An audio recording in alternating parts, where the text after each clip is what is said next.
Good evening, everyone, and welcome to Roy's Tie-Dye Sci-Fi Corner, episode number 203, 1 Million Years B.C., the classic 1966 film starring the iconic Raquel Welch. With me tonight to discuss this classic film is my friend, my co-host, the one and only, Mr. Ross Amico. Ross, welcome. Thanks, Roy. How are you? All right.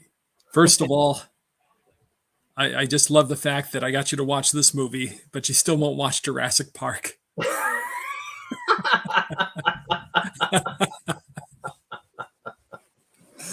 Yeah, well. Where's the ticker tape? I don't see the ticker tape today. Oh, really? I got to know whether to buy or sell, Roy. Yeah. No. We are live and we are broadcasting. All right. It is there. Now we're set. Now we're good. How you doing?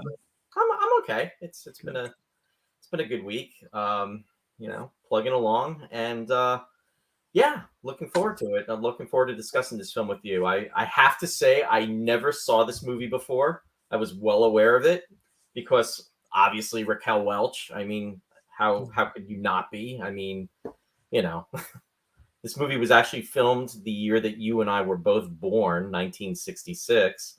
Mm-hmm. So it's crazy to think that this is a 57-year-old movie, but there you go. Yeah.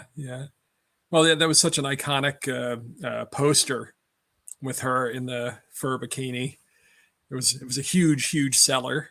There you go. And if you saw Shawshank Redemption, it played an important part in that film also. Oh, you know what? I did not see that movie, Ross. You got to watch that in Jurassic Park. There's the two upsells. There we go. I actually think this film has more resonance than Jurassic Park. You think so? I think so. Well, Jurassic Park, I don't want to ruin it for you because you've never seen it, but it's a lot of fun when you watch it. But for me, when I was out of the theater for an hour, it was just like whatever. It just kind of evaporated. Like this one kind of stays with you, I think. Yeah. If you don't agree with me, fight me. Dun, dun, dun, dun, dun. we'll get the Gerald Fried music going. Fried music going. Yeah. Mama time. There we go. Fight you with the giant Q-tip. Dun, dun, dun, dun, dun. There's plenty of fighting in this movie. Yeah. I want to welcome our viewers that are joining in. I see that Jeff Rubel is in the house. He's joining us from out west. Jeff Rubel, welcome to the show. Ken Hutchins is out there as well. Ken, good to see you out there. He's saying 203. I just seemed like 200. It was. That's very observant of you, Ken. Colin is joining us. Colin's joining us from the UK. Welcome, Colin. Great to see you out there. Christian is joining us from Canada. Welcome, Christian. And I see Paul Miller is in the house. Paul, welcome. Paul, I was tipped off that you own 3 copies of this movie. Everyone's going, oh my God, what are we going to do tonight? Or was it like yesterday? It's like, oh my God, what did you make me watch? So don't worry about it. Paul's got 3 copies. People are going to love it. It was like the turtle turnaround. It was like 180 degrees about once Ross said that. Paul's got 3 copies. Life was good. Then Roy felt secure in our choice. Yes, then I was feeling good about it. Lou's out there. Lou's joining us from Rhode Island. Welcome, Lou. Great to see you. Hope you're doing well. And also, I see Martin is joining us from New York. Welcome, Martin. And Christian is commenting, saying, "Hi, Ross. Good to see you. Even this one is one of my least favorite Hammer films, but it's a Hammer, and I like everything from Hammer." Not enough vampires, I guess. Yeah. No Peter Cushing. No Peter Cushing, yeah. The eyes, Ross. The eyes. Yeah. Christopher Lee. The eyes. The eyes, Rex. The eyes. Ken is saying twin feature. Yeah, exactly. Miss Fuzzy Britches. Yep. Miss Fuzzy Britches. Yeah, there you go. And let me see here. Lou's saying I was 9 years old when this was released. And I remember all the hoopla associated with it. Yeah. Yeah, it was a successful film. Yeah. Oh, it really was. Hey, I see Linda's joining us from Canada, Western Canada. Welcome, Linda. Great to see you out there. And I saw you commented too. I didn't get a chance to comment, but she said that I think this was one of the ones she definitely liked this movie. So very cool. Yeah. So there you go. You got two people who want to see the show. Yeah. The rest And are here out of habit. And I see Jeff Rubel saying he was 4 when he saw this movie. Well, actually, he didn't see the movie, but he was 4 when it came out. Marta's saying Roy can watch Jurassic Park if only Ross watches the extended version. Good response, Martin. Maybe I can do it for charity. There you go. We all know how Ross wants to watch Lord of the Rings and 2 of the sequels. Well, at least I've seen it. I haven't seen the extended versions yet, but yeah. No, that's right, Paul. I forgot that there were sequels to this, but I heard the sequels were not as good as this movie. Colin is saying this must have been quite a controversial film back in 1967 with all the women's lib back then. Hey, you had beach party movies. Oh, but I didn't think there was anything. You know what? I was watching it and I'm thinking, well, this isn't really that exploitative. It's not really exploitation. I'm watching it and thinking, okay, they're pretty tasteful. Sure, all the women are babes and all the guys look like the guy at the beginning of Monty Python with the beards. They're all cavemen and all the women are like, of course, immaculate. But as it goes on, you got a few scenes. They're a little questionable, but not too bad. Nah, I don't think. I mean, she gets carried off by a pteranodon and, Honestly, I mean, it's probably a little more titillating than it should be. But this movie could have been worse with that. I mean, obviously, I mean, hey, you know what? I'll even say this, and I'm gonna do the Star Trek tie-in. So forgive me, folks. I should have even said all roads lead to Star Trek. Any Star Trek fans out there have an idea what Star Trek episode I'm going to latch onto in regards to this? For Space 1999, it's very clear, but for Star Trek, I'm just wondering if anybody has an idea where I'm going to go with this. Because there is an episode which is similar but different, but you could say that there is kind of a parallel. I mean, with this, it's a little bit different, but we'll see. Anyway, I'm gonna pose the question.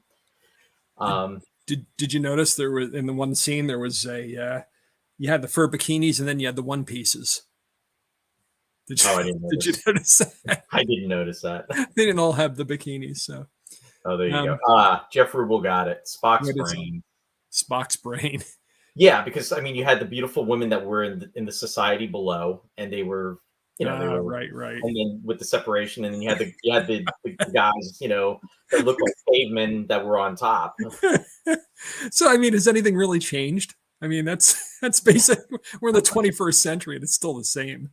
I mean, Martin is saying the apple. Yeah, I could see that too, Martin. But the only thing is with that, there was only the one culture, though. But to be fair, though, it was only the men and it was only the women. It wasn't like 2 separate cultures. It was the same culture, but separated. Let me ask you: Is there a one real quick? Sherry's saying, "Hey guys, tuning in from Easton, PA. The giant iguana monster, the giant sea turtle that was on land, made me laugh so hard. She was busting a gut last night when that came on. Yeah. Especially the turtle, because it's hurling spears and rocks at it, and it just like lumbers along and goes out to sea. Like whatever. I thought, it was a Harryhausen movie. They're going to mess up the turtle, and I'm going to feel bad. But no, it didn't happen. The turtle just kept going. See you later. Oh, Sherry said the Gorn episode. I was thinking the Gorn when you brought it up too. Let me ask you something. And this goes out to everybody. Is the sound lopsided, or are you quiet on your? Is Roy quiet, and am I loud, or you sound a little quieter tonight? Oh, really? The volume. I can still hear you, but you're not quite as loud as usual. Oh, you know what? I was having some technical difficulties last Friday when I had Dave Rash and Dominic Stefano on. In fact, what happened was I'm sure the viewers out there will recall how we got they ran with the show. Thank goodness. Let me try something, Ross, and I'll see if I can.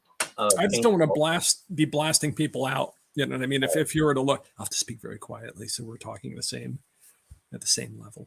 You hear me? Yes, I can hear you, but I don't know if I can. Ross? Yeah. You're frozen, but I can hear you. Oh, there Ross? you are. Yeah. Yes. Ross? Yes. How's that? Is that better? I don't know. I suppose. I don't know.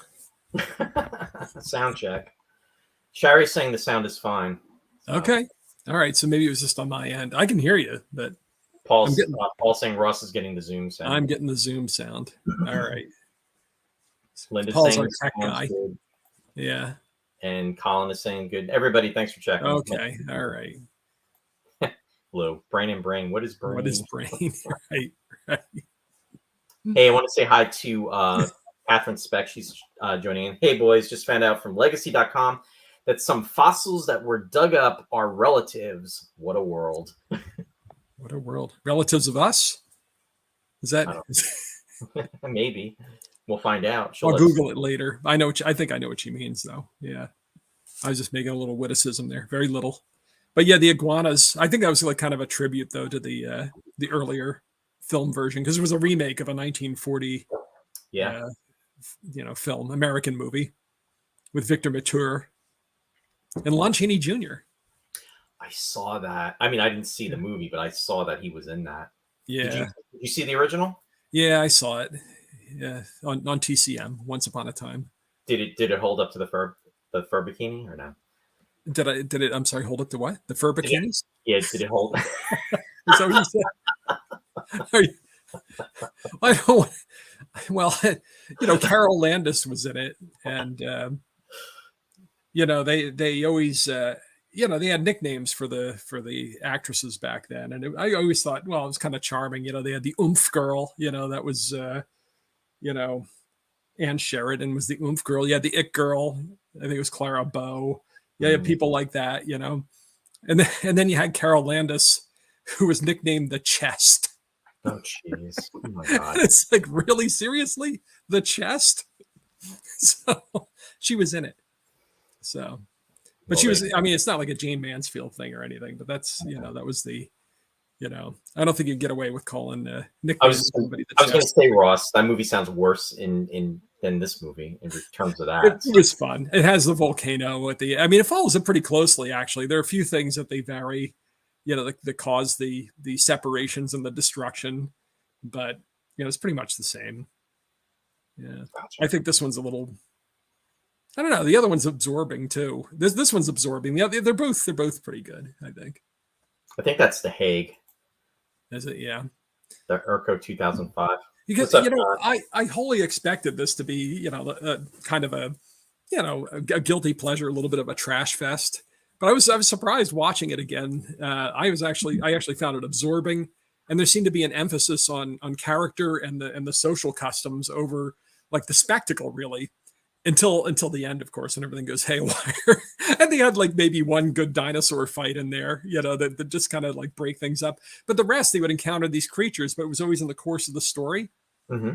And and I think in part, I was as I'm watching it, I'm thinking, what? They always got Bernard Herrmann to score these things, and in this one, Herrmann didn't do the score; it was Mario Nascimbene.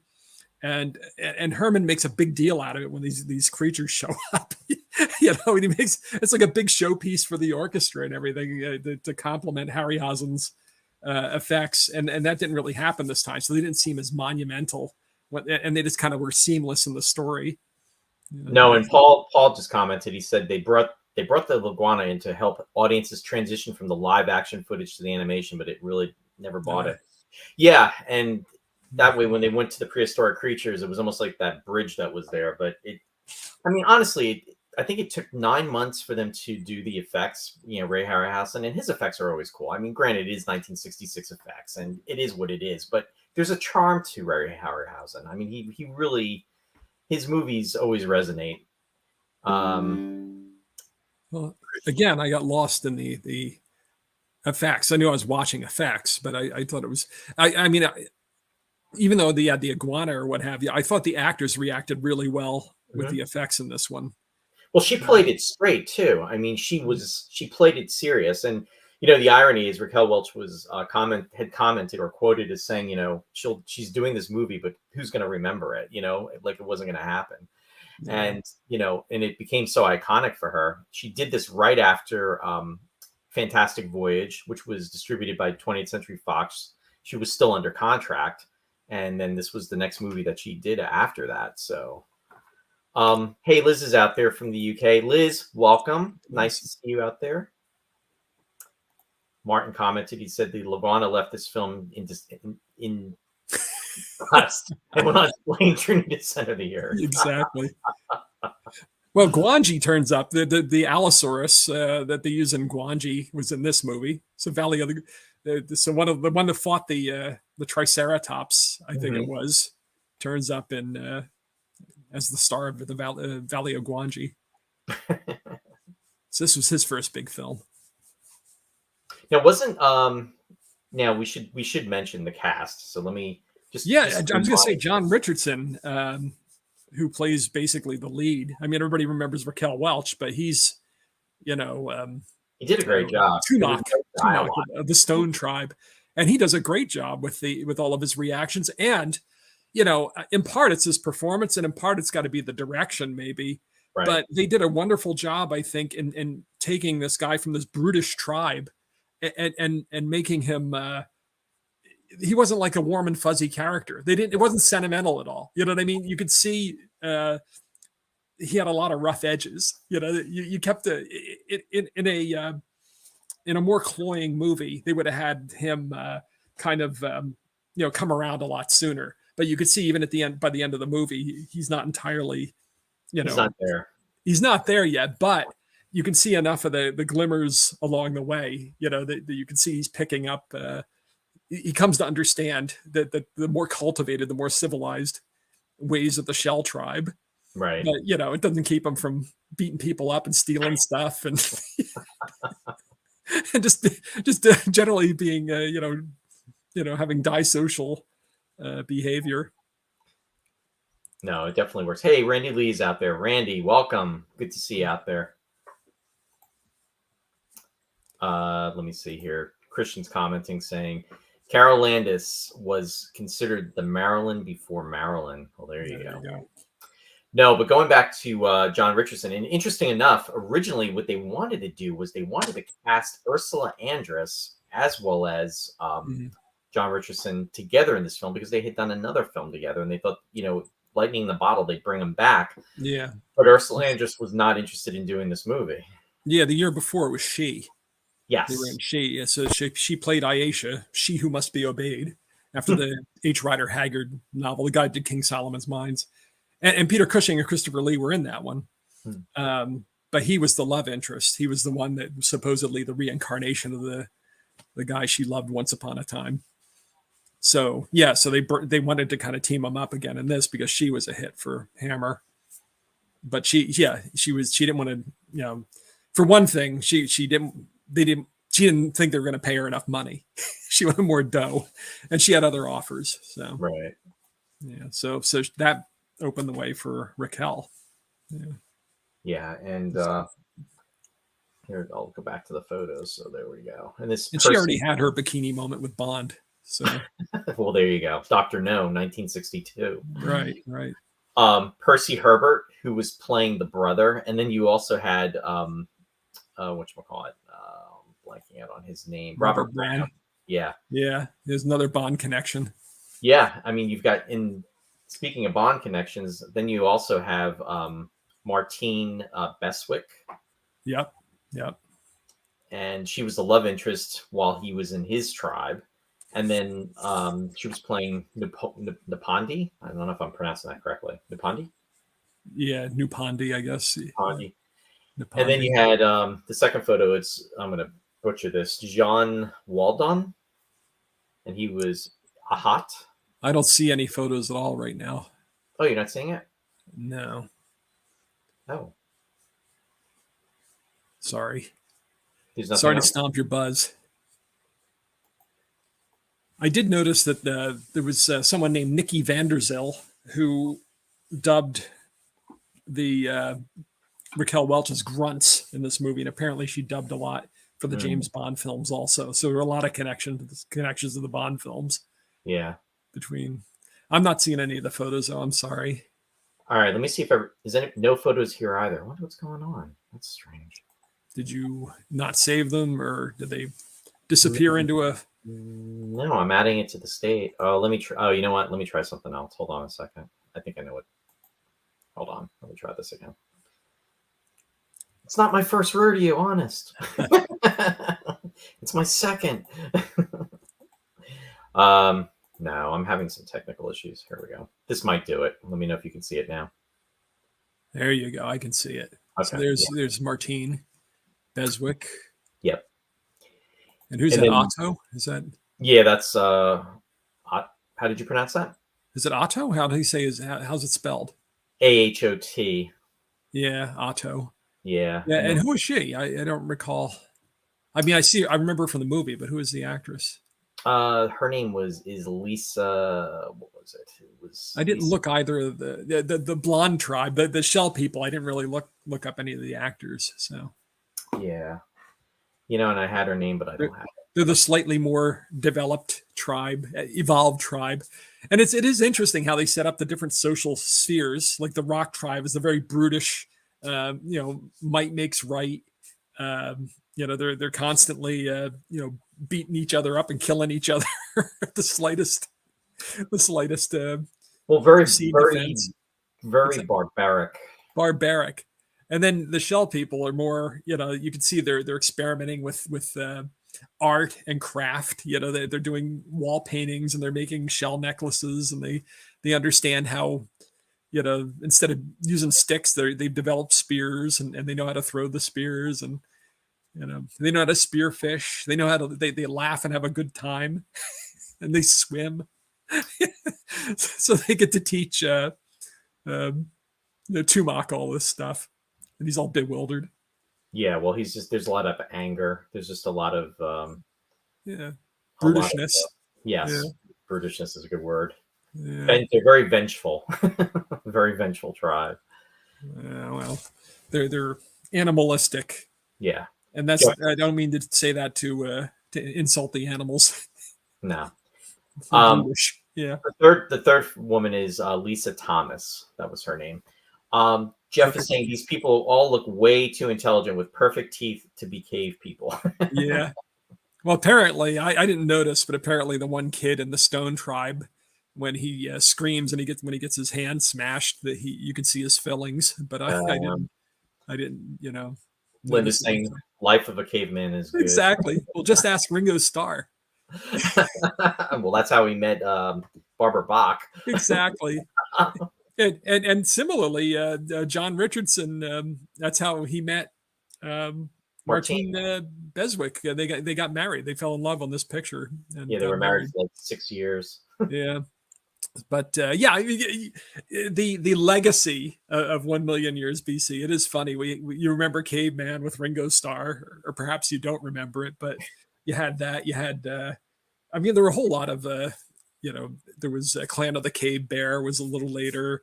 You had Quest for Fire. You remember Quest for Fire in the early 80s with the, So there was this whole prehistoric genre, which seems to have fallen by the wayside. But I guess Roland Emmerich tried to make one within the last 10 or 15 years and it totally tanked at the box office.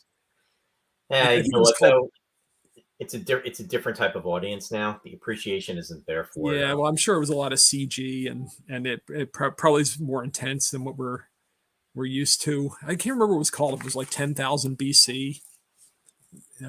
But it was not well received. And I'm sure it stunk. Martin is saying, I blame that darn monolith for all this. Yeah. This is before 2001, but boy, do you see a lot of scenes in this movie that make you think of 2001. Well, Shari was saying that. That was one of the things she was saying. Well, the vistas, they filmed it in the Canary Islands, but the vistas and the fact that, they were doing like, the foraging and all that stuff, like the ape people were, like Moon Watcher or whatever he is in 2001. Oh yeah, that's the third tribe that you had the rock people, the shell people, and then you had that weird ape tribe that lived in the caves, who were most brutish of all. They were even more violent than the rock people. Yeah, the shell people were more of the civilized breed, and then it was like a downward progression. Yeah. So apparently they cut like 9 minutes out of this movie for the U.S. release, and one of the things they did cut was that violent, ape murder that was in the cave. and Martine Beswick's dance. They thought that was too suggestive. And when the Allosaurus, oh, there you go, 40 years. So it pays to marry a cave woman or caveman. Yeah, so I mean, just ask Fred Flintstone. But yeah, so the Allosaurus, when that gets loose in the among the shell people and you know, causes all that havoc and kills 2 people. Apparently, they cut that out for the U.S. release too. Isn't it funny what they found in tents back then, and now it'd be like a G It'd be movie? nothing. Yeah. Yeah. It wouldn't phase anybody. Yeah. Paul's saying there's that Italian prehistoric called Master of the World from 1981. Yeah, not to be confused with the Vincent Price movie. I think we talked about. Yeah, this is a different movie. I've never seen it, so David Frank. Yeah, David Frankham. I only know about it because of this one, because Paul mentioned it to me once. I never saw it. Yeah. Shari said, I read The Clan of the Cave Bear. Yeah, it was a popular book and then a series. I've never read it, so, but they made a movie out of it. I think Daryl Hannah might have been in it. Okay. And I've never seen it. So. Oh, Martin is really doing the reach here. He's saying, don't forget the Flintstones movie. There you go. Yabba dabba do. You know, that movie came out, if I remember correctly, I think that was like the early 90s, if I'm not mistaken. Yeah, it doesn't seem like it was that long ago. It was. But it was. Yeah. Hey, May's joining us. Hey, May. Thanks for coming. Good to see you out there. And nice. You just got home from work. Hope you had a good work week. And Colin said, an eternity for 2023. And Martin saying, shell people equals LA. People equals New York. Or 8 people equals Philly. I can say that because I lived there for 32 years. I was going to say, Ross, how the hell did you live there in Philly for 32 years? That's cool. So I'm an anthropologist suddenly. Yeah. 32. I mean, every time you bring that up, it just blows my mind. I know. It's a wasted life. Holy mackerel. I know. But for the last many years of that, I was commuting and working all the time. So I basically just slept there for maybe the last 10 or 15 years. That's insane to me, though. I just can't comprehend that. Yeah. I basically, after I closed my second bookstore, all I did was sleep in Philadelphia, and I worked up here in Princeton. So wow. I should have gotten out a lot sooner. 32. I mean, it's not even like 22 years. It's what the heck? I know. Well, in another 32 years, I'll be 89. Another 32 years, you won't care. That's more like it. But for now, I still have dreams. And I'm not joking. Of electric sheep. Yeah, got some serious PTSD from living in Philly. Oh, I'm sorry about that. I'll get all serial now. I'm sorry. But anyway. It's all right. We all have our demons. Yeah. But I'm curious, though, out of everybody that's out there, has everybody seen this movie? And if you have, what is your take on it? Did you enjoy it? I mean, I'll be honest. I started to watch this movie last night, and Shari started cracking up when she was saying it, and I was just like, yeah, okay. And I said, I guess I gotta watch the movie before I agree to the movie that Ross suggests. I know. Ross pretty rough with me. No, just Paul Miller saying it's his top 10. So there you go. Oh, there you go. Yeah, that's his.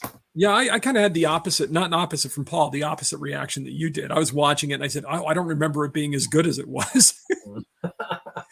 Because I just remember, Raquel Welch and getting carried off by the pteranodon, and her in the fur bikini, and kind of a kitsch classic. But I watched it, yesterday, and it's like, oh wow, this is actually really involving. I mean, other than the fact that the ridiculous fact, as we say, all the women are immaculate in their fur bikinis, and all the guys are running around with their Monty Python beards and the furs. I guess the guys get cold, but the women don't care. No, I mean, it is a deep story. I mean, it's just and it didn't bother me that there wasn't any dialogue. Initially, I thought it would, but I mean, there is substance to this movie, but it's just it just takes. I was very tired, so I probably should have watched it in a better state of mind, even with Raquel. Wanted to Yes. say I've seen it at least 3 times. Usually, as a Sunday Yeah. movie on TV. Well, It's there you it's any movie's a good Sunday movie. You know what I Yeah. mean? If you watch this on a Sunday afternoon, you're bound to enjoy it.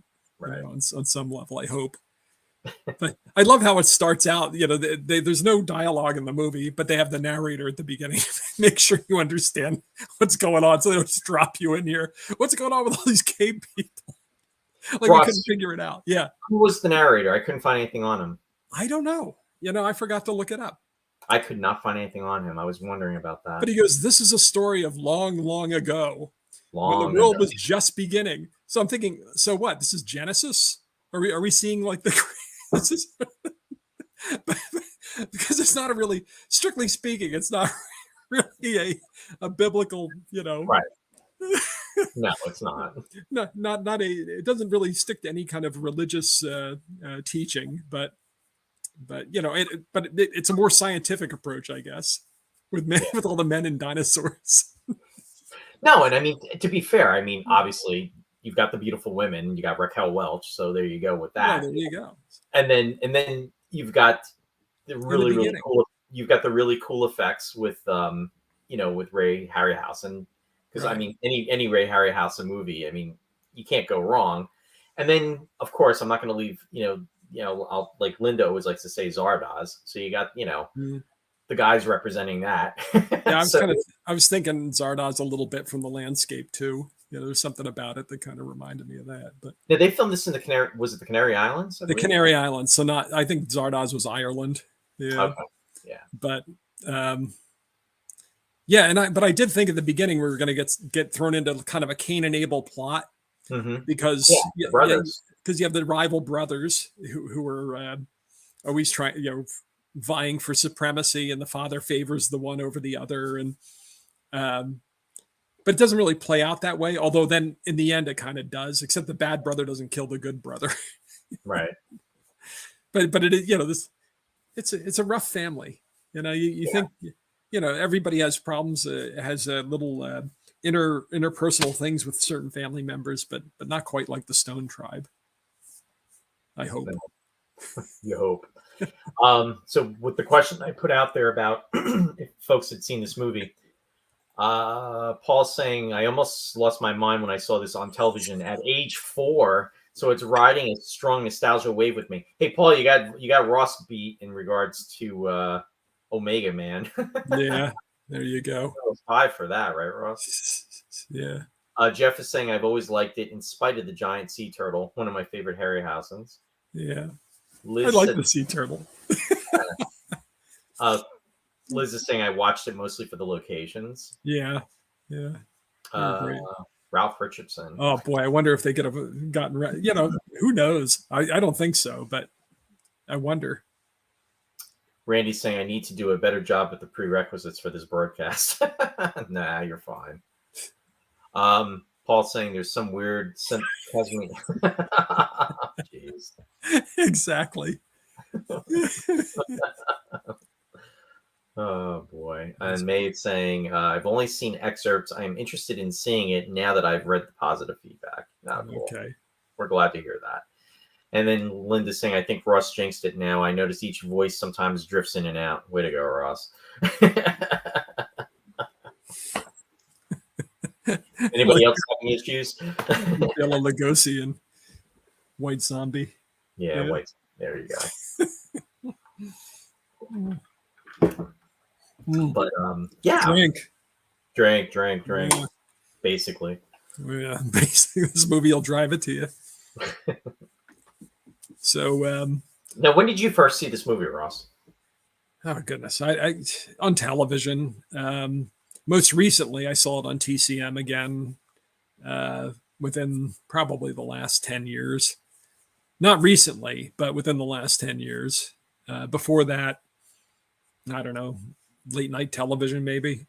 Okay. Yeah. Or although I might be confusing it, there's another movie with harpies in it that I remember seeing late at night. So I might have seen this on a Sunday. like Martin. But I just always thought it was. I always looked at it as a dinosaur movie with the dinosaurs fighting. I didn't really pay too much attention to the humans,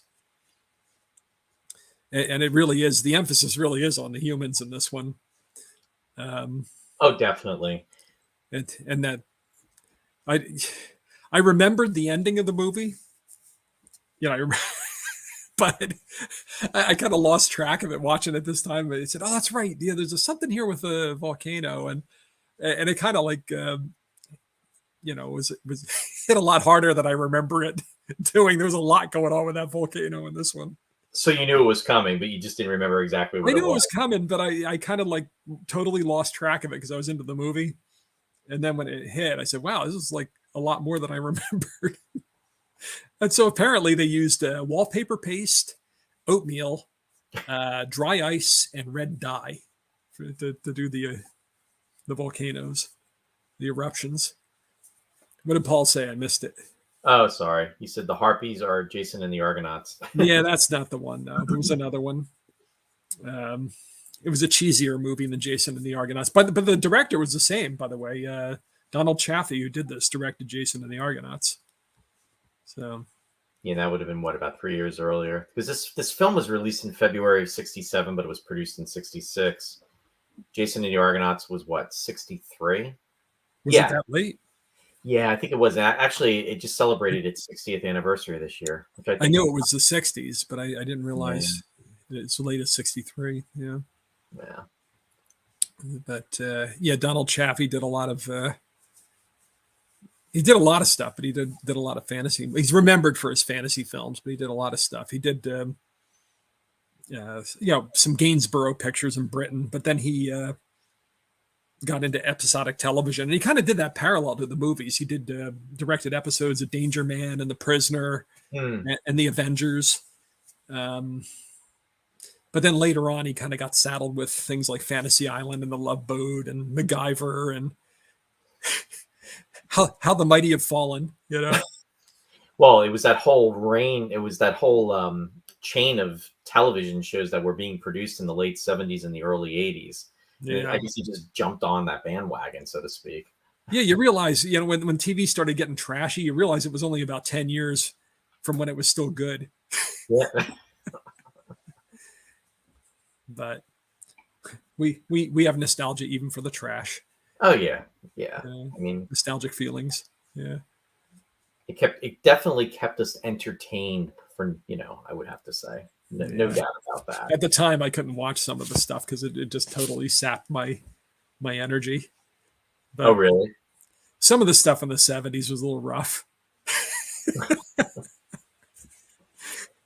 It would make me really lazy. How about Hammer? But how about Hammer doing this movie though? I mean, the Hammer films, they really produced a lot of movies back in the day. They did. They were kind of I don't know if low budget's the right, they never had the budget of the Hollywood films, but they were like kind of a low budget powerhouse. They were making things even before the horror movies. Mm-hmm. They were established in the 1930s, I believe. So really, they had a long run of films. Yeah. It wasn't. They're known for those 1960s, 1970s type movies. Right. You were saying it earlier with Dracula and Christopher Lee and horror. But really, to your point, they really date back before then and really have quite a selection that they accumulated over those years. Yeah, they really hit their stride, starting in the late '50s, they started reviving all the classic monsters. Mm-hmm. And that's what they're always remembered for now. But yeah, they did these prehistoric pictures. They did some swashbucklers, and they did, by the '70s, they started getting inventive, started mixing and matching the genres. Like we did Captain Kronos Vampire Hunter. Right. And they did Legend of the Seven Golden Vampires, which had Peter Cushing, and it was a co-production with the Shaw Brothers, so it had the kung fu and the vampires, and they did another wacky combo where they mixed the genres, and I can't quite. It's not coming to mind right now, but it's right from that same stretch in the '70s. But a lot of those movies were a lot of fun though to watch. Yeah, yeah, and of course they did She, and they did some of these Lost World films. I think people just want to see people. It's totally unscientific, of course, because people, dinosaurs have been gone for what, like 66 million years or something. Yeah. And and people have only been around for what, like 300,000 years or something. Like I can't remember what the figures are, but yeah, we just want to see dinosaurs and people fight. We want to see people get eaten by dinosaurs. We want to see people fight dinosaurs. So, and it predates the movies. It predates the movie. Yeah. I guess the thing to ask is that what you want to see, Ross, or is that what everybody wants to see? Everybody wants to see it. And if you say you don't, you're lying. You're lying to everyone, even yourself. But because of the genre or the phenomena predates the movies. Even it was in books. Arthur Conan Doyle, the guy who did the Sherlock Holmes stories, did the Lost World, the Professor Challenger stories, where he's fighting dinosaurs, and Edgar Rice Burroughs was at the Earth's core, and is it the Pellucidar stories, the ones that took place inside the Hollow Earth, and they always had dinosaurs in there, and so that's what people want. They want to see people fighting dinosaurs, because we never got to do it in real life. Would you want to fight a dinosaur? No, but it's coming. They're going to bring him back. Bring him back alive? Is that what you're saying? They're gonna do something bad. They're gonna bring back a dinosaur. I mean, come on. I mean, they drill down into those subterranean lakes in Antarctica and bring out all the bacteria and the microbes, and they resurrect. I think so, I did just within the last year. I think they dug up. I don't know if it was a mammoth or a mastodon or what it was, but they couldn't revive that. But apparently there was. I don't know if it was reproductive material or if it was pregnant or something, but they think they can bring back what the other things are. so it's like, please just don't do it.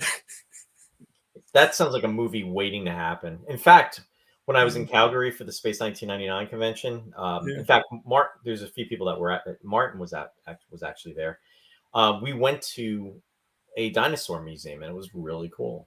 I mean, it was one of the exhibit itself was amazing, and those things are not small by any means. Yeah, but I know we're all going to be like Chaka. Land of the Lost. Yeah. What was I thinking of today? Because we're always regressing as a civilization. It doesn't take that long. And I was thinking about stuff from when we were kids. How people used to dress to travel, and people would dress to go to church. People would dress to do that. Now we all just live in a Jersey rest stop. But there was something about that linguistically, like things that like how we used to talk, or how something was, how the signage was. I can't remember now. I'm sorry. I always hate this when I can't focus in on the detail. But it struck me earlier today just how something had changed so much in the last 40 years or something, 30 years. And so we're all going to be yet another 30 years. We're going to be Chaka, and they're going to have dinosaurs running around the earth. Sorry to drag you through that. That's all right. It's like telling a joke without knowing the details, without remembering the details. We're going into the Jurassic Park era. Yeah. Paul said, if anybody revives me, they better watch that. It ain't happening by the end of this show, that's for sure. Randy said I made a Slee Stack reference at work that nobody got. Yeah, that's depressing. Yeah. When you realize that you're old. Nobody remembers anything good. Yeah. Yeah, I was the movie guy at my former employer, always dropping movie quotes and television quotes, just to keep everybody up to date on past events, not current events, but past events. I went to the grocery store this week, and I check out, and I see the guy like hit something in the register, and the price goes down or whatever. So I look at the receipt, and of course there's the the senior citizen / veteran discount. I'm going with veteran.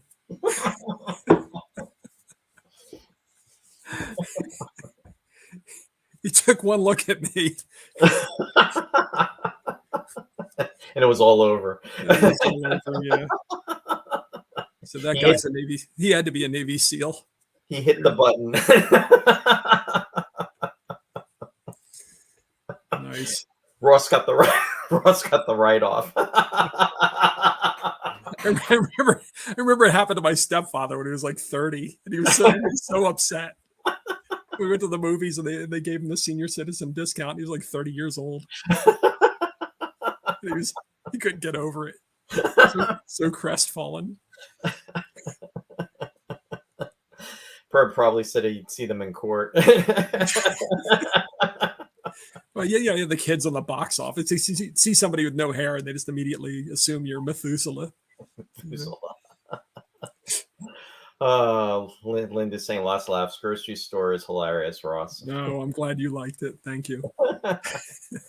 Liz said, what discount would you have got if you had the movie? I would have got the Tumac discount. Obviously, Tumac. There you go. 31 years in Philly qualifies Ross as a veteran. Yeah. Oh my goodness. Randy's saying I'm a senior systems engineer at work, but some call me senior citizen engineer. Linda's saying when I was in school, 65 was mandatory retirement. It dawned me the other day that I'm older than all the teachers I had and almost as old as the ones that were old. Yeah. I was just talking about that. Was it to you, Roy, that my grandfather retired? I remember when he retired. He seemed like such an old man at the time. But yeah. Now people work well past the age he retired. Yeah. Martin saying, don't knock it. I can get into the movies on the senior discount. I used my student ID for so long. I used it until I couldn't use it anymore. Until the woman in the box office just laughed at me. And what movie were you trying to see? 1 Million Years B.C. Yeah, I can't remember. It was in Philadelphia. No, there you go. That says it all. That's what it was. I know the theater, but I can't remember the movie. They were on to you, Ross. They were. But you never know when you're in college, you know. People never, they just keep going back to school. But the photo was obviously well out of date. Yeah. Back to School, maybe it was that movie. Yeah, right. I get no respect. 1986, Rodney Dangerfield. Yeah. Oh. No, I mean, all in all, though, I mean, this movie, you know, I would definitely highly recommend watching it when you're in a good frame of mind. It definitely flowed. It had substance. Yeah, I thought it had some substance. I mean, there was, and as I said, it didn't bow to some, you know, saccharine sense of morality. No. You know, the guy we're rooting for was not by any means a polished, you know, uncomplicated hero. And the romance between, you know, Raquel and, you know, her character. What was her character? It was Luana.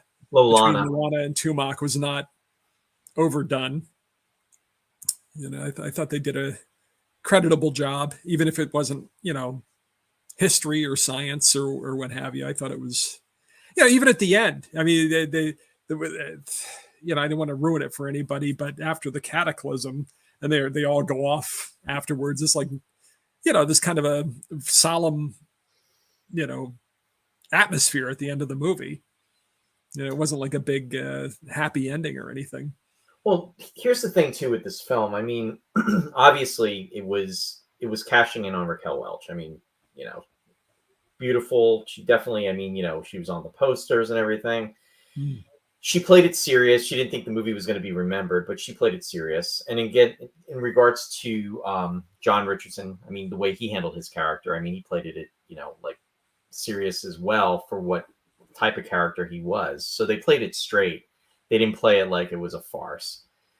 Right. Um, with his character, though, what we were saying. I mean, it was very his people were very brutish, just unrefined, very Mm. warlike, very animalistic. And if you think about it, like you said, it almost had that link with the Bible in the sense, the two brothers and then the father. But they really didn't even have any allegiance to the father either. I mean, they No. were they were out for power. It was like whoever would be like the last man standing. Yeah. And John Richardson's character Tuvok went crashing down, and he was tossed outside of their I'll say village, but I mean really they lived in a cave. They were cave people, and then he just wandered off, and it's like he saw the other side. It was almost like I don't Yeah. know. It's like you're going what's the movie I'm looking for, and I can't even think of it. It's like you don't know what's out there, and then he finds out what's out there, and Right. it surprised me that he would. Well, he was banished. I mean, his ways. He helped the Shell people in regards to defeating the one what was it, the dinosaur that he took on, and they saved the little girl. Mhm. So you would think that they were going to revere him, but again, they're not fully polished. You know what I mean? And he was Well, trying to take well, the spear, well, and as a matter of that happening, the next thing you know, they're banishing him. But then, of course, Luana wants to go with him, and it's like turning her back on the guy. What was his name? Anat. Atto. Yes, it's a Yeah. there was that friction there that he's you could see that she was eyeing up John Richardson's character, so you knew Well, the direction that was going to go in. But then yeah. he's going back to his people, and I guess he had nowhere else. What else was he going to do because he was banished? But it's just like I don't know. Are you sneaking in the plot? Never. I realize that this is continuing. It's like this is Roy giving you the backdoor plot. The backdoor plot. Yep. Like punch with the back door. Well, I was gonna say it's not like he didn't earn the banishment. You know what I mean? It's like No, but he did save the girl's life, and he did. You know what I mean? he He he, did, but he was a but hero, but he wanted the spear. but he did also try to steal the spear and try to kill Otto. And Otto, for his part, he nobly gives him the spear as he's banished and sent off into the He wilderness. did. He's He like, did. take the spear. Right, and So, that showed that he was civilized because he was saying, "Okay, we're banishing you, but yeah, you know what? You'll be able to defend yourself at least if you come across another dinosaur or or what have you." yeah, So it was that. Yeah. yeah. And yeah, you're talking about the struggle for power, but it all just seems like kind of a byproduct because it was very like paramecium reacting to like light and dark or what have you, like single Yeah. celled organisms. It was very primal. It was like it was food Yes. or you know, what do they fight for? Like food, the women, and I don't know. I don't know what they fight for, but that's where the power stems from. You know what I mean? It's like everything's out of fear. It seems if anybody's like a threat to them, they turn on them. Right. And when they encounter, it's almost like there's like the three areas because when he's banished, he encounters the eight people, and then he gets away from them, and then he keeps going, and then he encounters the Shell people, and then when he's banished from the Shell people and he's got Luana with him, he goes back to the eight people, and then he's protecting her and everything, and then what happens is they escape from that. Then they go back to his people, and then a fight almost ensues. But what's very interesting though is, of course, Luana gets into it with Martine's character. That was Because, very interesting. yeah, because she's was almost she was with what is it, Too much. Tuvar? Yeah. Yeah. Yeah, and while they're fighting, he's like watching. You know what I mean? He's not even intervening. He's not even trying to stop Well, it. wouldn't you? Yeah. I mean, here's the woman that he was with. You know what I mean? And then he was also with. Yeah, I mean, he just let it go. And the only time he did intervene was when his own people were really trying to egg her on to essentially kill her, to kill Martine's And character, and then he takes the rock from Raquel right. Welch and throws it. That's a modest showing of him stepping in Hmm. a more civilized Right. direction because I don't think Tumak would have done that No. before he had gone out into the world. I think that he would have just let it happen. Unless, of course, she was his maid or what have you. Maybe he would have tried to prevent it. But, just as with the Shell people, they tried to throw away anything that was, take the spear away or whatever. He tried to take the rock away so they wouldn't harm her. Yeah. But, But that showed the progression of the characters, that showed how they were changing, they were evolving. And then if you look at it from the other standpoint, Raquel Welch, Luano, she almost looked like she was going to almost like, she didn't want to kill Martine, but she was being edged on to be violent. And she looked almost like confused, like it was like something that she should do. I don't think she would have followed through, but she was in a state of flux almost, and then that's when he intervened, to your point, and prevented it. His moment, yeah. Ken, plot. This movie had a plot. That was just an early showcase for Raquel Welch. Oh, I forgot about Myra Breckenridge, where Raquel Welch and Rex Reed played the same character. Oh wow! Good old Gore Vidal. I Matt, and Matt Anthony's in the house. Oh my God, what did I have to tune into during Roy's plot synopsis? It's all about everything, Matt. Welcome to the show. Welcome to the show, Matt. I was hoping Matt would have been here a little earlier, but I'm sure he has his reasons. I did want to mention Percy Herbert, who played Sakana, the Cain and Abel brothers.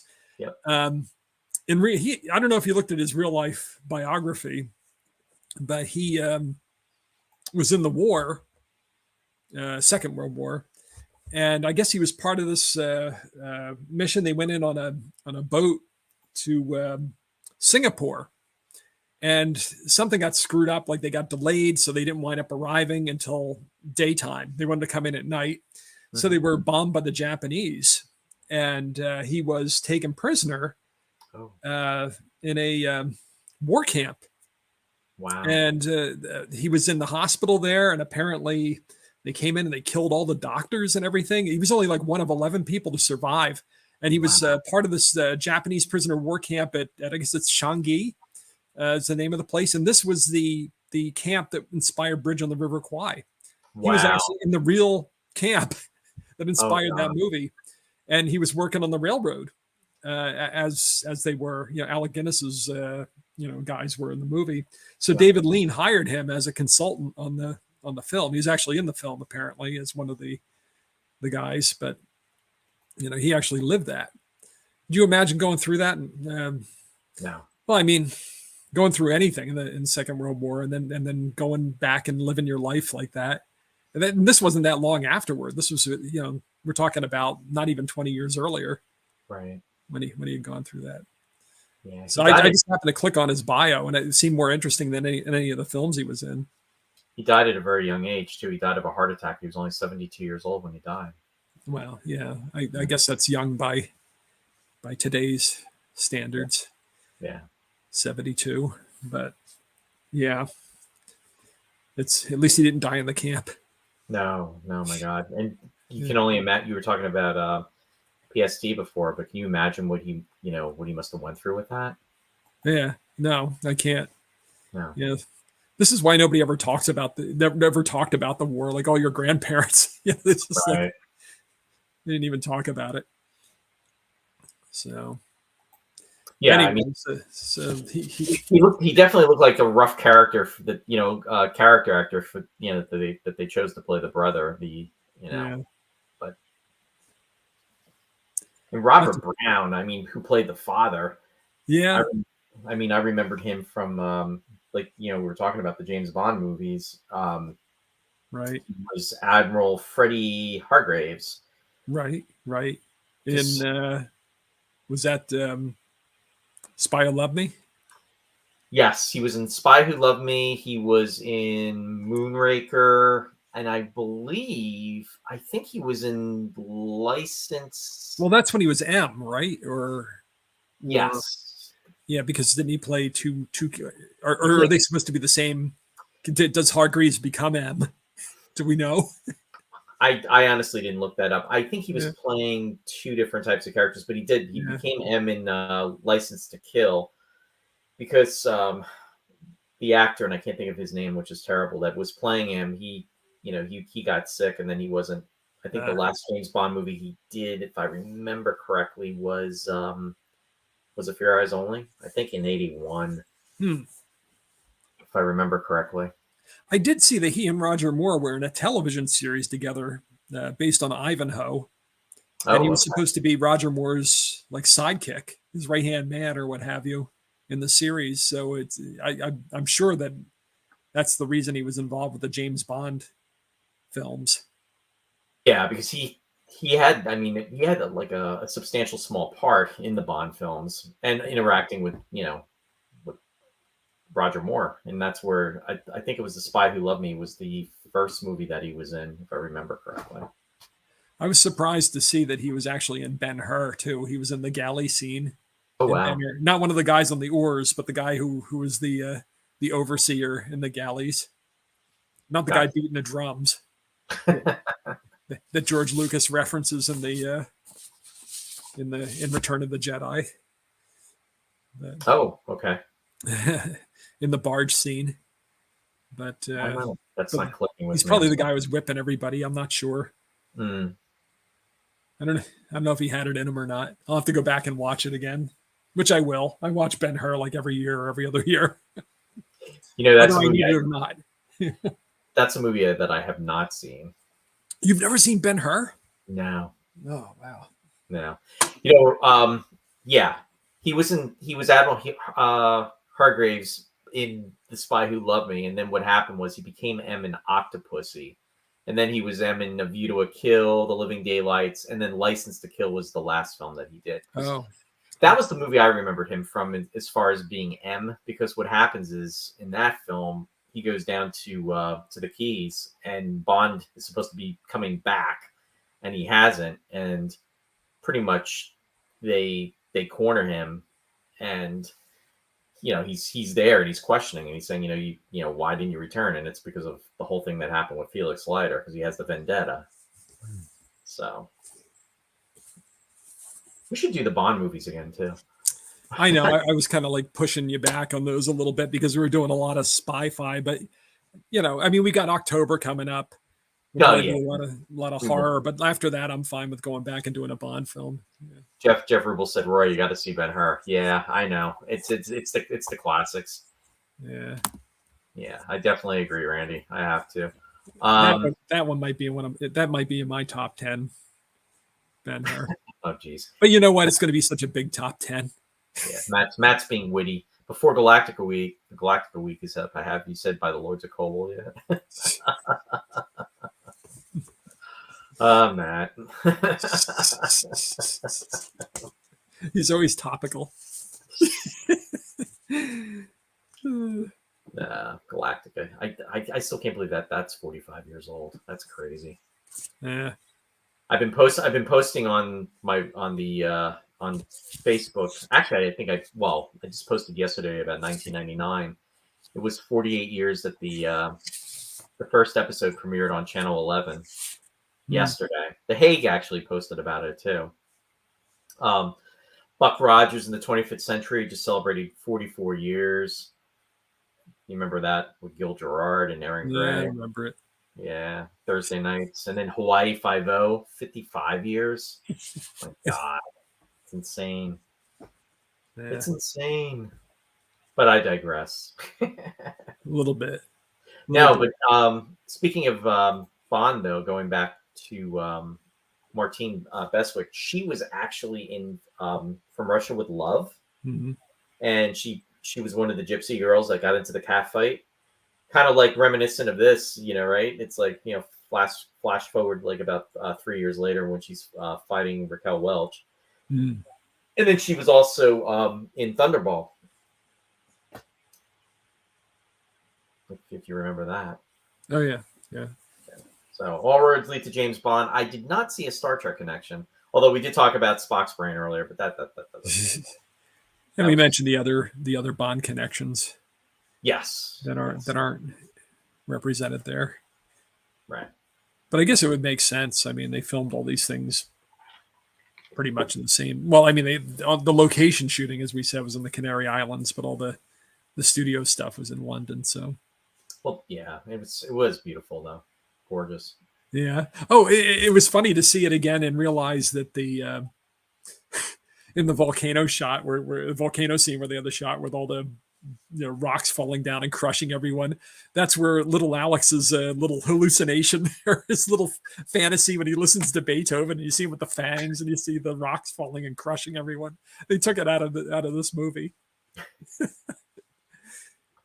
Lifting the footage. Yeah, some stock footage from 1 million years BC. Matt jumped in the greatest story ever told, the funny version. There you go. Oh boy. So Ross, yeah, musical composer. You were mentioning him earlier. You said it was Mario Nascimbene. Yeah, this is the guy they always got when they couldn't get Miklos Rozsa. He always scored the epics when Rozsa wasn't available. It seems. Started out in Italian cinema. He still studied with Ildebrando Pizzetti, which means nothing to anybody. And if you're a film buff, there's a silent movie called Cabiria that introduces a character named Machiste, which became one of the most influential characters in all of Italian cinema. He was kind of the proto-Italian strongman, Mm-hmm. So when they had the Machiste himself, that character was in, I can't even tell you how many films, with the original actor. But they revived. They had this whole Machiste revival, the strongman revival in the 50s and 60s with Steve Reeves and, Gordon Scott and all these, muscle men. But when they exported them, they were not Machiste. They were always Hercules or Atlas or Goliath, as in Goliath in the vampires. But he had his origin in that movie Cabiria, which was scored by Pizzetti, who was Nascimbene's teacher. But largely Pizzetti was a classical composer. He wrote mostly for the concert hall, but that just happened to be a silent movie he wrote the score for. So anyway, so enough of that digression. So Nascimbene had a career that spanned 6 decades. He wrote music for 150 movies. He worked with Italian neo-realist directors post-war, people like Giuseppe De Santis and Roberto Rossellini, who, yes, was the father of Isabella Rossellini. Wow. with Ingrid Bergman. And then he got brought to Hollywood and started scoring some American movies. I don't know if he ever spent any considerable time in the United States, but he scored some American projects like The Barefoot Contessa with Humphrey Bogart and Ava Gardner. He did Alexander the Great with Richard Burton, not the Shatner version. Solomon and Sheba with Yul Brynner and Gina Lollobrigida. Barabbas with Anthony Quinn. But my favorite, and I think the best thing that I've ever heard that he did was The Vikings with Kirk Douglas and Tony Curtis. That is one of my favorite film scores, not by, John Williams or Bernard Herrmann or Miklos Rozsa or Korngold. It's just like, if I could only have one score by Mario Nascimbene, it would be for The Vikings. Although I do have the music for this, also 1 million years BC. And you'll notice one of the things he was known for was bringing in sounds into the orchestra that weren't necessarily either orchestral instruments or even musical instruments at all. He would bring in, I don't know if they're using sticks or stones. Did you hear them on the soundtrack of this movie every once in a while when there was a fight? No, well, a little bit, but unfortunately, when I was listening to the soundtrack or watching the movie, a lot of it was being faded out. I think you and I watched the same version. Yeah. So what I would really like to do is I would like to get a copy of this movie and watch it in its entirety, watch it with the extras, and just see it for what it really is. Because the music was, and the parts that I heard I thought were very good, but I'm sure that there was a lot more to it, and it would be that much more enjoyable. Yeah. Is that like that stern kind of grim, Mm-hmm. Grittiness to it. But then it had some softer, music in there as well. But yeah, I mean, he would use clocks and all kinds of extraneous things, kind of like Ennio Morricone did that too sometimes in his film scores. Must have been an Italian thing or something. You didn't get that a lot with the American or the composers that were living in the United States. A lot of them were European immigrants, but you didn't. Yeah. The main theme is yeah. Once you hear the main theme, you'll never forget it. But anyway, so that's basically Mario Nash and Benny. That's all I've got for him. No, and I love the Viking score too. Haunting score. From the first time I saw that movie, I never forgot the music. And there was a digital recording of it a couple of years ago, where they did the whole score to the Vikings, and it's really good. If you can get your hands on it. It's you amazing. can probably, what's that? It's amazing the library of music that is out there. Yeah. And also the library of music that's behind you too. Well, I've got the Vikings over there. But when I talk, I realize, I'm totally physical media guy. Some of these things may just be available for streaming for all I know. Sure. But I never look at that, as a soundtrack collector. You want the you want the physical copy. I mean, I'm copy, right? Because unfortunately, everything that's streamed is licensed, and if the license goes, so does your streaming capability, because you're paying. Oh, it happens all the time. Yeah. So you're SOL. So or they issue it in the form they see fit. Like if there's a song on there or something like that, they'll take the song out because they don't want to pay the licensing to whoever wrote the song. Yeah.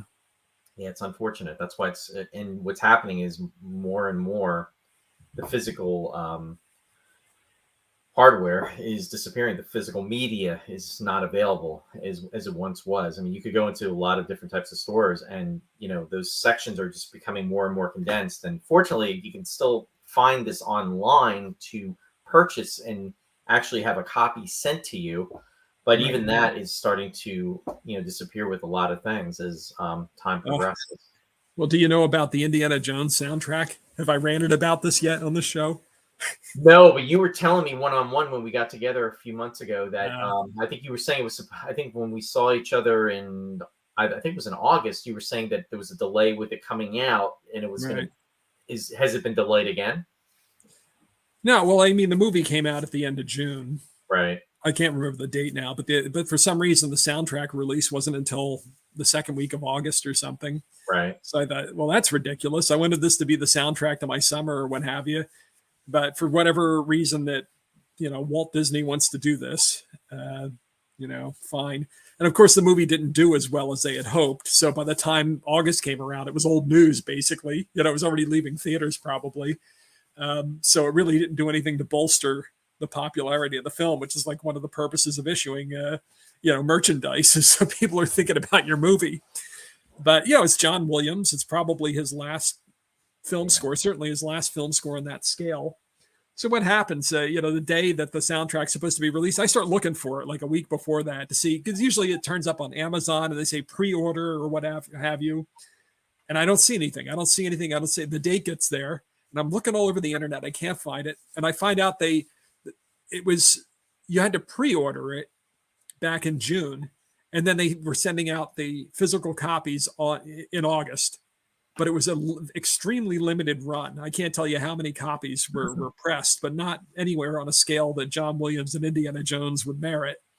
And so everybody who pre-ordered it got it, and a few of them have turned up on eBay for hundreds of dollars. I saw one for thousands. That's crazy. People are buying them, but I'm not going to spend that for but come on, Disney, it's Indiana Jones, it's John Williams. Do they really think that nobody is interested in this stuff anymore? Apparently, maybe younger people aren't, but there are plenty of 50-year-olds that are still buying physical media. You know what I mean? For John Williams and Indiana Jones, just to complete your collection, So I got a bone to pick. I had a pen warmed up in hell, but I didn't bother to go on to rant about it. Well, the problem is too. It's almost like they're trying to make it collectible. But are they? I mean, they don't see anything from that. That's true.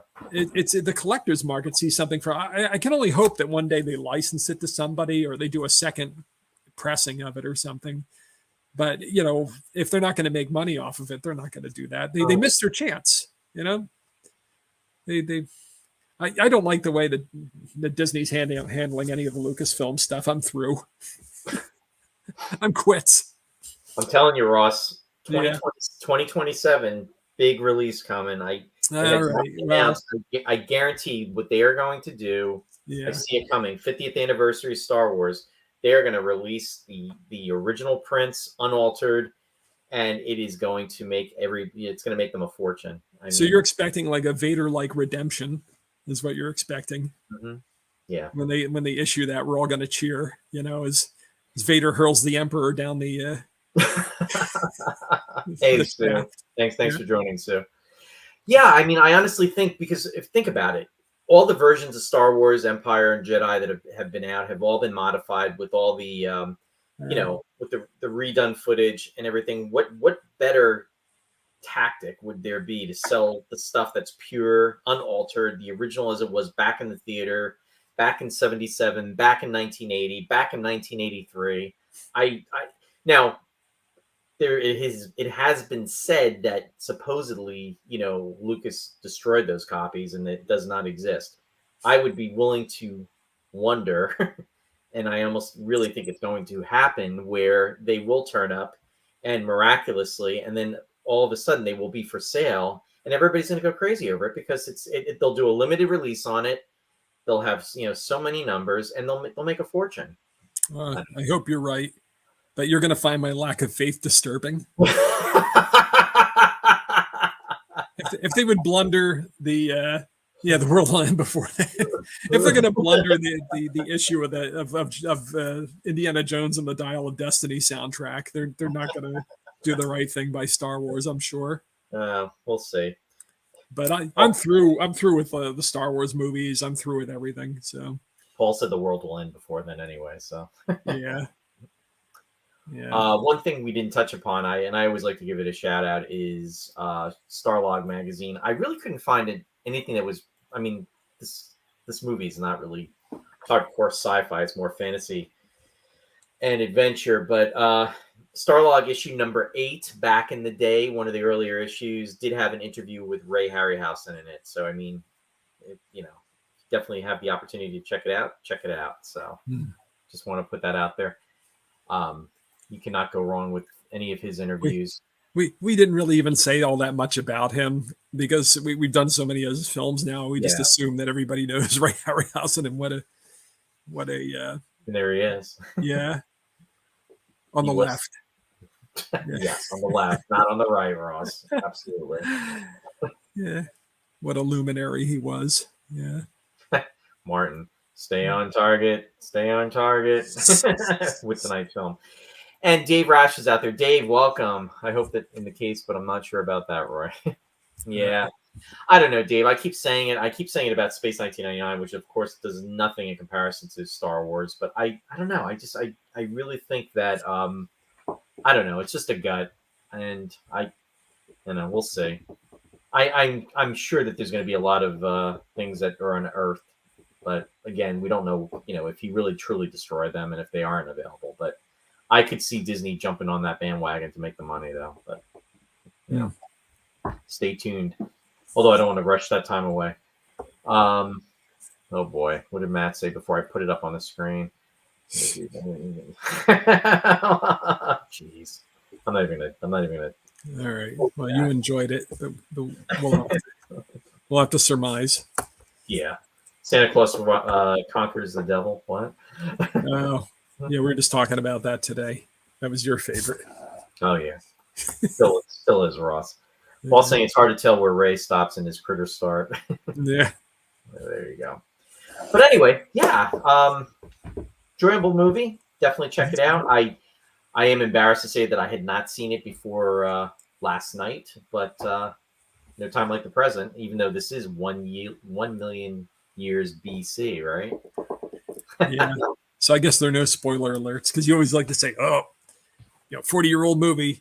Yeah, 57-year-old movie, but you know what? I did away with the spoilers. If I bursted anybody's bubble, I apologize. 1 million-year-old story.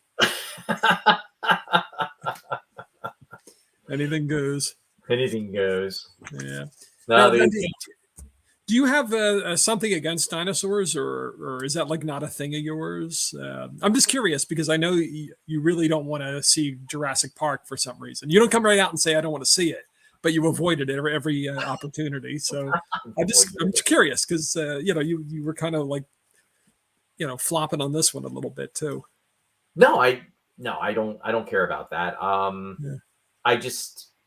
I don't know. I don't know. As William Shatner would say in the Star Trek episodes or in the parodies, I don't know. I don't know. Yeah. Honestly, I don't know. It's okay if you don't. I'm just trying to understand sometimes. You're trying to understand me? Trying to understand you, Roy. I can't understand myself, Ross, and you're trying to understand me. Uh-oh. Now you lit the match, Ross. Here we go. Everybody's gonna jump on the bandwagon. You're gonna be an analysis. Yeah. Had never seen it. I don't think I've met anyone who hadn't seen it. Yeah. Jurassic Park. Yeah, well, you know what? Honestly, for the longest time, I had not seen. You ready for this, folks? Hold on. Titanic. Yeah. Titanic. Yeah. And I saw that with Allie, and I saw that with Gwen. See, and you were so close to going to the grave happy. Jeff Rubel to my rescue here. The meds were the meds. Tell you what, Linda. You know what we'll do? We'll do a Jurassic Park watch. It'll be you, myself, and Ross, and whoever else wants to join in, and we'll watch it. We'll watch it together. How's that sound? And then you know what we'll do? Then we'll talk about it in an episode. But we'll do it. We'll watch it offline together. You know what? Why don't we do that? Because if we try to watch it together on the air, it'll never work. So what we'll do is we'll watch it.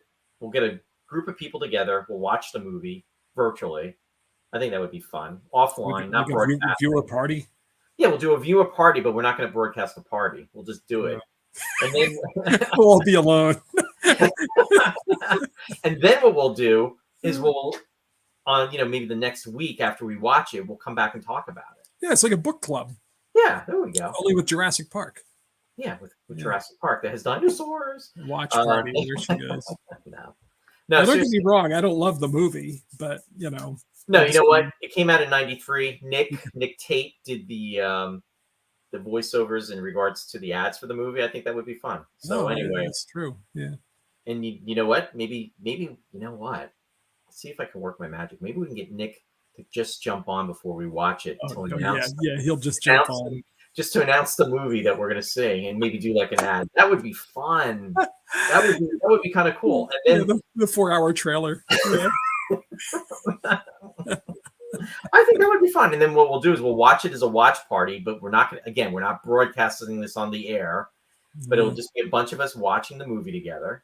And then what we'll do is we'll come back a week later and then we'll talk about it. What do you guys think? Do you think it's something creative? It's something different? We can give it a shot. So is that a real show or is that like a limited show with just a group of people? No, anybody can come and watch the show. So it's not a Roy's tie-dye. This is like a it would be a Roy's tie-dye Sci-Fi Corner episode when we talk about the movie. Okay. But what I'm saying is there's an opportunity to watch it. The opportunity to watch it will just with us, even though you won't be watching it with us. Yeah, there we go. And then we'll watch it as a watch party, but we won't do it where it'll be like we'll do it through like StreamYard. We can show the movie and all of us can just watch it and privately in the sense that we're not broadcasting. Oh, so you can watch it. You'll have to explain it to me later. We can actually watch it on the computer, is what you're saying? It's not like really the optimal way to watch the movie, but that's how you can. Yeah, and then that way we're all watching it at the same time. See. And then what we can do is, and you know what? We'll even take it a step further and have more fun with it. I can record like video, like what our reactions are to it, or maybe we can do like maybe like in an interview or something afterwards. Not after we watched it, like in that that watch party, and just like folks just talking about what their thoughts are. And then what we'll do is the following week we'll come back and discuss it. This is going to be really contrived and really intricate. This is not something we're going to do in October because we got a whole thing planned for the month of October with horror films and everything. but it's something that we'll do I think in November, and that way it'll give folks time. We'll advertise it, we'll put it out there, but I think it would be kind of cool. So you're looking for whatever way, you won't have to watch this movie like by yourself. You're just gonna,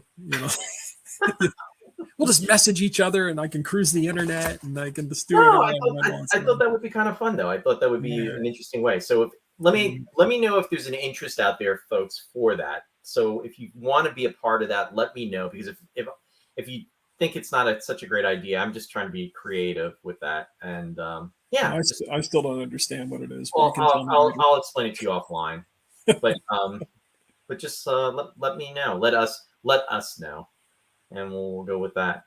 Anne, hi Anne, thanks for joining us. She's saying, I have never seen Titanic. This might be the only way to get me to watch that film, in my honest opinion. Well, actually, Anne, we're going to be doing this with Jurassic Park, not Titanic. But yeah, I had never seen Titanic either up until I think it was in the beginning of the year when I saw it. Yeah. But yeah, and thanks for joining the show. Nice to have you out there. And Sue is saying, there are so many reaction videos for people watching movies and or video games online. Yeah, and we're just going to add to it. So, so are you going on Google Box edition of Roy's tie-dye? I'll let you know. I'm actually just getting more acquainted with Google right now, Martin. So it's an adventure for sure. So anyway, yeah, let us know. I am going to go to the shout out section. So please post your comments out and let us know what any comments you want to say about this movie, 1 Million Years B.C. And then also let us know what you think about the watch party. I think that would be cool. And let me start sharing again so you can see my screen. Can you see the screen, Ross? No. How about now, Ross? I can see the screen, but no. There you go. There's your slide. Okay, there we go. So anyway, I want to give a shout out to Mike and Mary Beth from Sci-Fi Distilled. They are on Wednesday nights at 7 p.m. Eastern Daylight Time, and they will be back this Wednesday, September 27th. And they are going to be covering the 1976 film Logan's Run. Now, this was the movie that actually generated the television series that starred Greg Harrison and Heather Menzies, and that series came in 1977. The movie that they're going to be talking about starred Michael York, as well as, and I can't remember her Jenny name. Agutter. Thank you. And also Farrah Fawcett was also in that movie too. And I think she was Farrah Fawcett Majors at the time when she was in that. Carousel. Carousel, yes, exactly, Carousel. So they're going to be talking about that movie. That will be this Wednesday, September 27th. Definitely check them out, Mike and Mary Beth, on Sci-Fi Distilled. And I want to say hi to Deborah. Hey, Deborah, thanks for joining. Deborah's joining us from Pittsburgh. And also, I want to give a shout out to Country Day Players. They are currently in the 2023 season, and the next show that they're going to be doing is Steel Magnolias. And for information about that, you can go to the website, which is www.countrygate.org, or you can also go to Bill's website, my friend Bill, who's the owner of the theater. It's www.billscarrata.com. And the dates for the show are October 28th through November 5th. It's over a span of 2 weekends. Again, for the times and the dates and the pricing, definitely check out the website. And again, it's Country Gate in Belvedere, New Jersey. Also, want to give a shout out to Captain Phil's Planet, WUSB 90.1 FM, Stony Brook, New York. The captain's schedule is on alternating Thursdays from 3 to 5 p.m. Eastern Daylight Time. He is also on Friday nights from 9 to 11:30 p.m. Eastern Daylight Time. So definitely check the captain out when you have the opportunity. Also want to give a shout out and thanks to our friends over at Trek Talking, a Star Trek podcast, Jim Yeager and the group over there. We really appreciate your support of Roy's Tie-Dye Sci-Fi Corner. Definitely check them out. They broadcast on Facebook, and you can find information, again, at Trek Talking, a Star Trek podcast. Also want to give a shout-out to our friends over at Studio One Thrift. They are very excited because they are in the process of opening a physical store location, which is happening this month. You can go to their website, which is www.studio1thrift.net. The owners, Snow and Martha, can give you information about showcasing their lineup for all seasons all year long. You can also get quality, stylish, affordable clothing as well as styling tips. All you need to do is register and to receive updates. And again, it's www.studio1thrift.net. And Ross, if you can let everybody know what you've got going on. All right, well, these are the two recorded shows I've got in syndication. Picture Perfect's the movie music show, and that's on right now on KWAX at the University of Oregon. In fact, if you jump over there right now at the web address that you see there, that kwax.uoregon.edu, or just Google KWAX, you'll be able to hear music from North by Northwest by Bernard Herrmann. That's probably playing right about this point. The 5 o'clock time is the Pacific time. So just add 3 hours here for the East Coast, and you've got 8 o'clock. So tonight it's all music about movies that are set in airports or have airplanes as important plot points.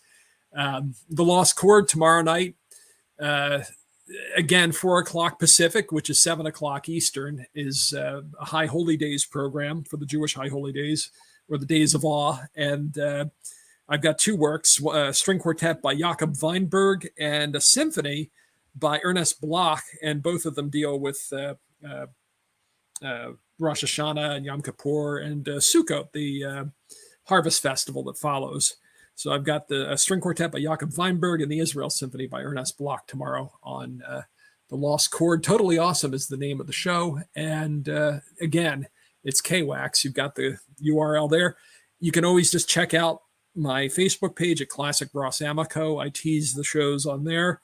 And I've got something else coming up next month. I won't tease it quite yet, but I've got something else in the pipeline, Roy, for stuff I'm doing right now.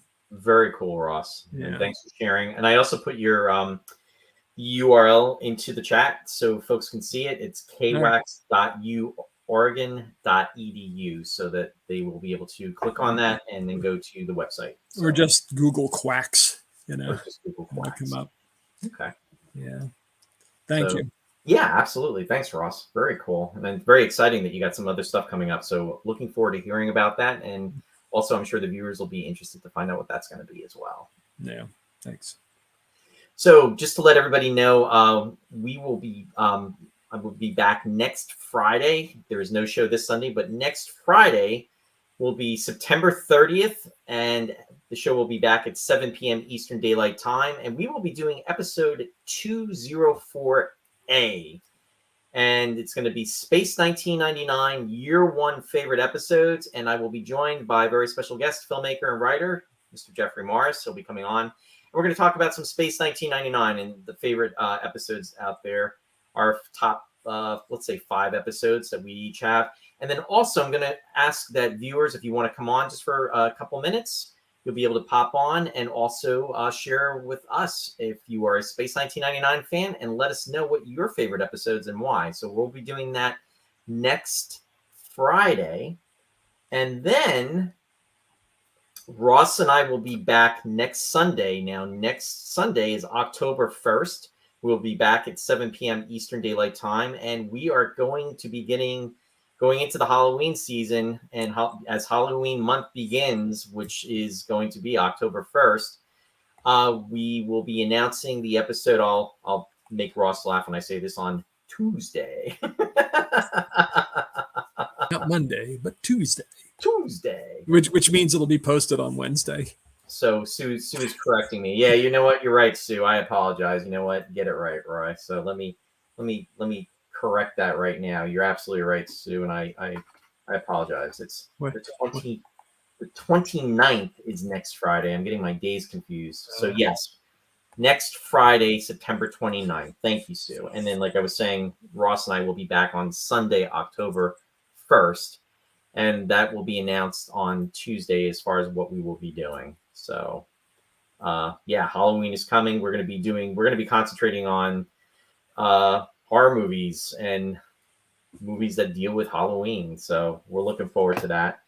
And also, The following week, which is going to be Friday, and that'll be October 6th, Jeffrey Morris will be joining me back, and this will be episode 204B, and we will be talking about Space 1999. And since it is horror month and Halloween month, we will be talking about Dragon's Domain, the episode that scared the whatchamacallits out of all those 8, 9, 10, 11, 12-year-olds back in the day, I being one of them when Space 1999 was on. So we're looking forward to talking about that. And again, we'll have folks come on, and very exciting about that too.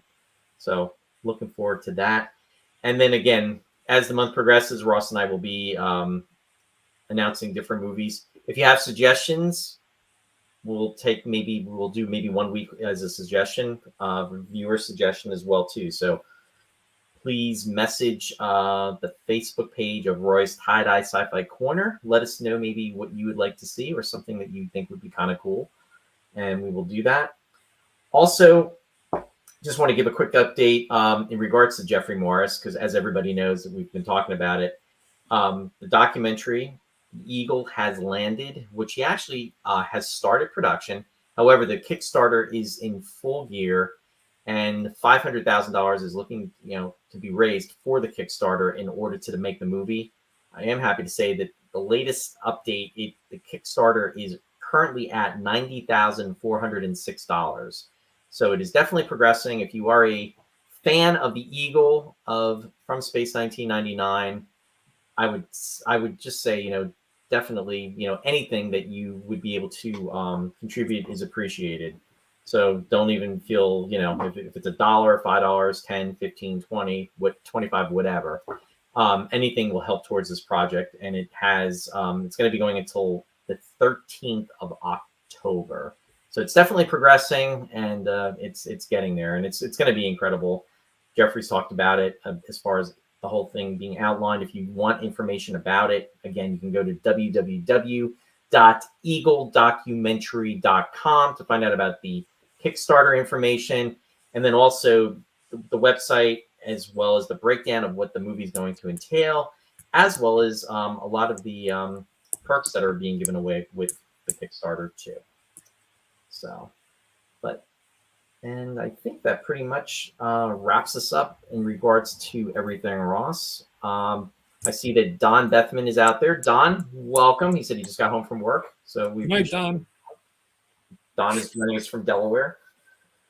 But yeah, this was a good choice for a movie. I have to say I enjoyed it. And it's very sad that Raquel Welch has passed too. Yeah.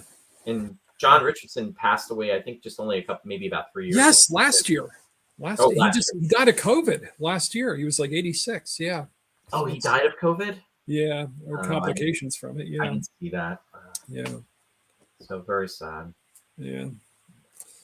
So there you go. But yeah. On that note, so I hope you had a great last day of summer, Roy. I know it's and I'll be honest with you, Ross. I love the summer. I love being at the beach. I love being in the ocean. I love the warmth. I love that type of weather. Oh, and one thing real quick. I missed a comment back, and I wanted to put it up too. And Don, we did mention Ringo earlier. So. Yes, we did. Liz, I apologize. I saw your comment, and I didn't get a chance to put it up. Liz indicated, she said the location filming was done on in the Canary Islands. I was there a couple months ago at that location, or a month ago. Oh, wow. Okay. So, cool. I hope you enjoyed that. That's awesome. Did you wear a fur bikini? I don't know if she's going to tell you that, Ross. I wasn't there. I don't know. I can't see it. Don said, watched it last night, kept waiting for Ringo Starr to make an appearance. Yeah. There you go. Ringo. Caveman. But I can only imagine how beautiful it was there, though, Liz. I mean, between the color of the ocean, the sky, just the locale, that's pretty awesome. So, yeah. But look pretty good. Yeah, very good. Look pretty good if you don't get devoured by a giant iguana or, melted by a volcano. And Jeff Rubel's giving us the send-off. He's saying, as this episode goes the way of the dinosaur, awesome show, guys. Hosted by a couple of dinosaurs. Thanks. Yeah. There you go. / veterans. You keep telling yourself that, Ross. Oh wow, Liz says she holidays there every year. Very nice, Wow. Liz. Okay. Very cool. Well, folks, thank you for joining us as always. It's very much appreciated. Wishing you a wonderful week. Yes, and happy fall. I can't believe fall is here. And I was just starting to say, I mean, I do love this time of the year because everything is very crisp. There's no humidity. But the only down factor for me personally is it's going to get cold. And I just dread the weather that's going to be coming on the other side of it. So well, it's been lovely for the past couple of weeks. But here we're going to get a lot of rain this weekend, I think. Yeah. So. Yeah. And I want to give a shout out to Ryan. Ryan's going to be running in Virginia. And he's actually he's doing a 60-mile run. Wow. Oh, boy. Is he going to miss the tropical storm, or is that only Jersey? No, it's supposed to rain down there too. Yeah. I don't know if it's going to be the tropical storm though, but it's going to be. I think he said it's going to be between the 50s. So it's great running. It'll be great running weather temperature wise, but as far as running in the rain, that's a lot. Hope it doesn't make it muggy. Yeah, that's the only thing. But thanks, Lou. Have a great Jurassic weekend, Lou. Yeah, guys, everybody, folks, Ross, live long and prosper. Have a wonderful week. And I'll give you the last word, Ross. Say it. I already said the last words. Oh, okay. I have no more last words, Roy. You always catch me unawares here. We've only been doing this for 200 episodes. I never have anything to say to conclude. Have a good night. Have a good night. Night. Bye, everyone.